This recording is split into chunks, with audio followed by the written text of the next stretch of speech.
Salve, minha gente! Toda tentativa de fazer um programa mais integrado à natureza foi por água abaixo. Fui picado por mosquitos, abelhudos, butucudo. Gente do céu, já fiquei com todo o calcanhar mordido, além da barulheira, né? É uma tragédia, a gente pensa. Ame os bichos, pai, ame os insetos, ame todos, eles também lhe amam. Ah! Pernilongo, fela da p... Mas enfim, nós não estamos aqui para fingir que tudo é lindo nessa vida. Ao contrário, o capítulo de hoje fala justamente sobre você enfrentar as tretas da vida e não fingir que simplesmente que elas não existem. Sabe, síndrome de Poliana? Tipo, ai, mas veja o lado bom. Se a gente tem uma certa crise de ficar vendo o lado bom de tudo e ignora as coisas ruins, é interessante a visão que o Epíteto tem para trazer hoje pra gente no estudo. Vamos lá? Vem comigo!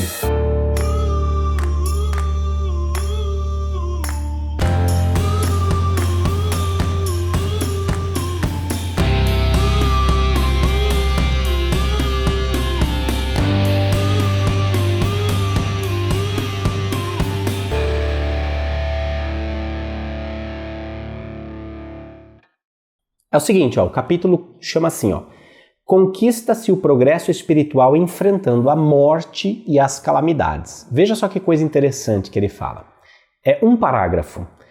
Em vez de desviar os olhos dos acontecimentos dolorosos da vida, olhe para eles diretamente e contemple-os com frequência, enfrentando a realidade da morte, das enfermidades, das perdas e das decepções, você se liberta de ilusões e falsas esperanças e evita pensamentos mesquinhos de inveja. Veja aqui, veja lá. Diz aí, Fred, o que você pensou sobre isso? Você tem desviado o seu olhar de acontecimentos dolorosos da vida? Responda, Fred, responda. Você tem sido só um cara positivo? Pare de lamber a pata, senão vai ser proibido.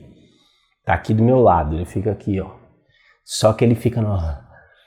lambe assim até os dedos da mãe.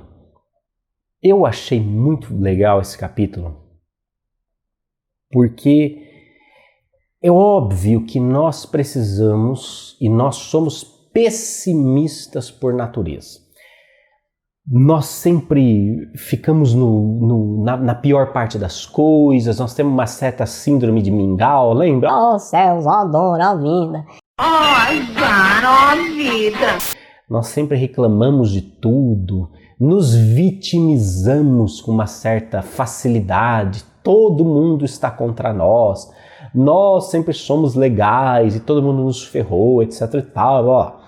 Então tá, isso já é o modus operandi da sociedade. Aí surge o quê?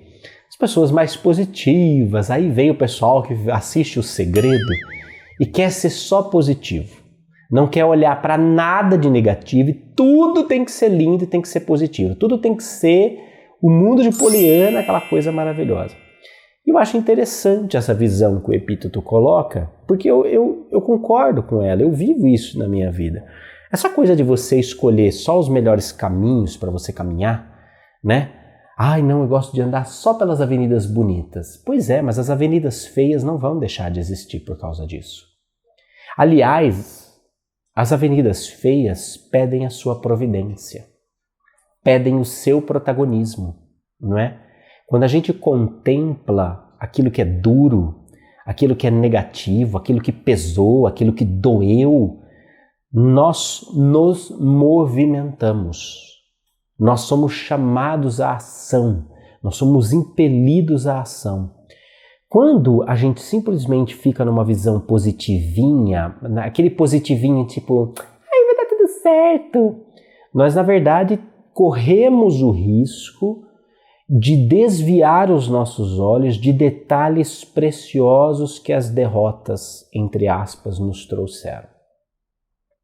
Vou contar para você uma coisa. Eu comecei a minha empresa, eu tinha 19 anos.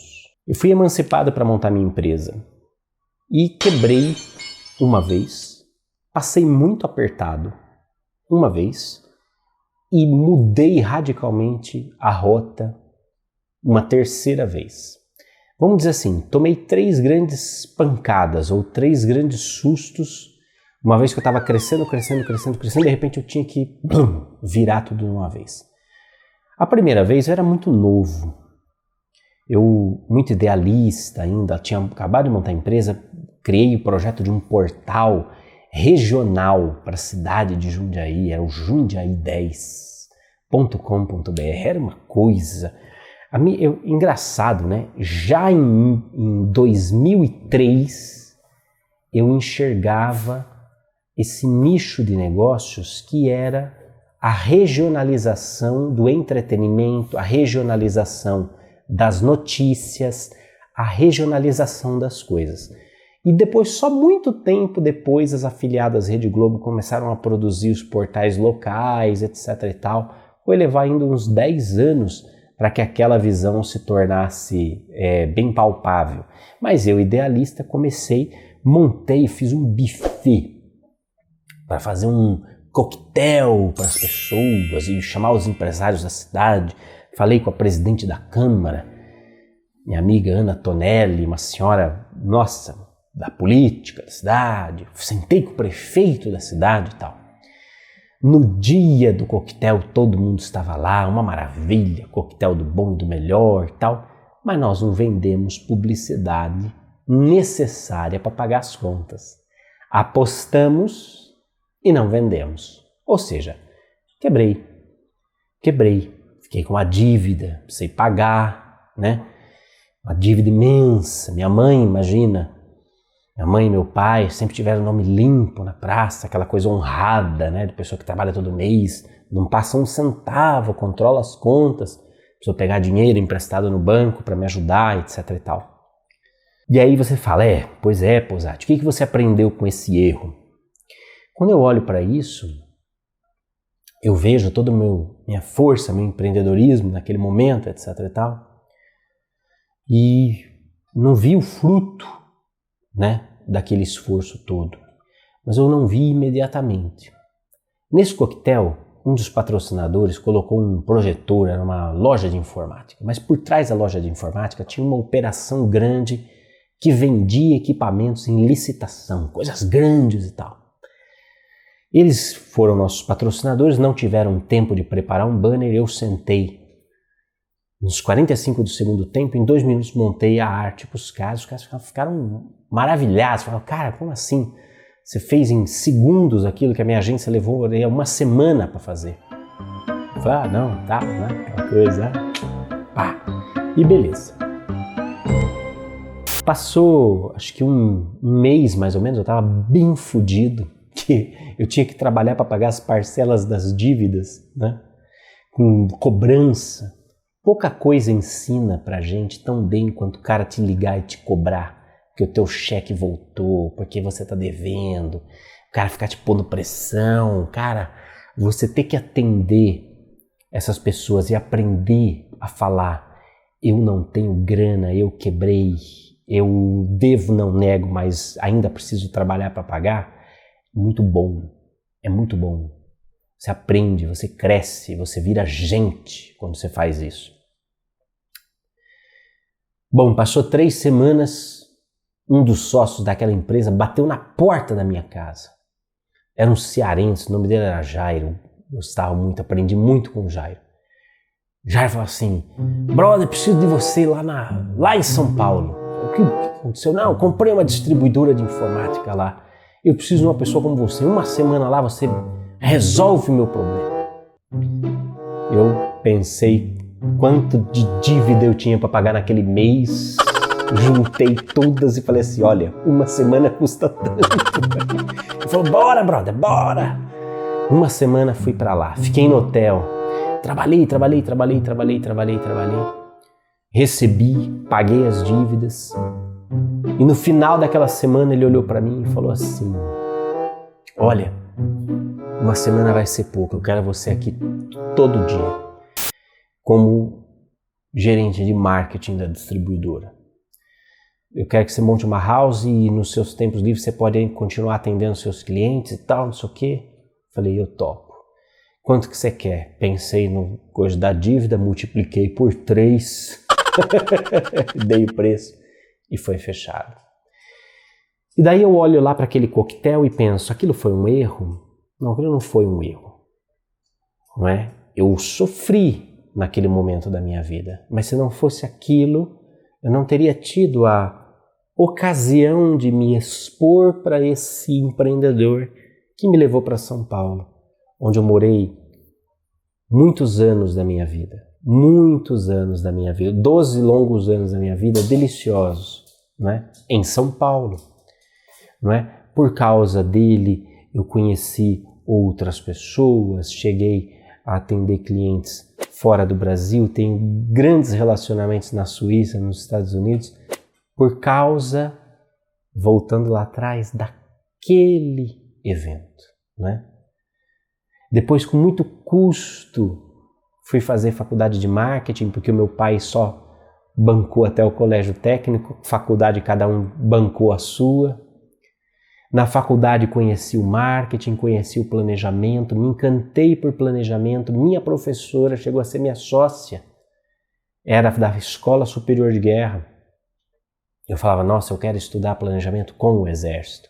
Mas a Escola Superior de Guerra no Rio de Janeiro só tinha cursos de período integral e eu precisava trabalhar para pagar. Achei um curso de estratégia militar na FAAP, que era à noite, onde eu conheci General Cardoso, que por sua vez me apresentou General Paulo Shoa, filho do General Shoa, grande patrono espiritual do círculo. Eu olho para trás e vejo assim, será que aquele erro, aquela precipitação, aquela euforia do começo foi um acidente? Ou era exatamente aquilo que eu precisava viver naquele momento para que tudo o que eu faço hoje pudesse acontecer? Nós somos construídos pelas experiências que nós temos. Nós somos construídos, a nossa história se constrói com cada episódio da nossa vida, não apenas com os positivos, ou aqueles que ao nosso julgamento limitado pela consciência amarrada ao espaço-tempo acham que são positivos. Mas, sobretudo, por aqueles que balançam a gente, que colocam a gente em xeque, que põem fogo no nosso rabo e faz a gente se movimentar. Eu tinha um fogo no meu rabo que era uma dívida para pagar. Me lancei naquela selva de pedras e fui atrás e empreendi, virei noites e noites e noites trabalhando e aprendi a trabalhar. Vivi várias vidas dentro de uma única vida. De tanto que trabalhava e fazia e gerava e acontecia. Percebe? A vida nos ensina em todos os momentos. Não se trata de ser negativo em excesso, nem positivo em excesso, mas, como diz o epíteto, contemplar os episódios da vida e o que eles querem nos dizer. Porque quando nós olhamos sob um espectro maior a nossa vida, nós percebemos que tudo está no seu devido lugar, tudo se conecta na nossa vida em prol da nossa evolução. Tchau, sempre avante com essa coisa importante.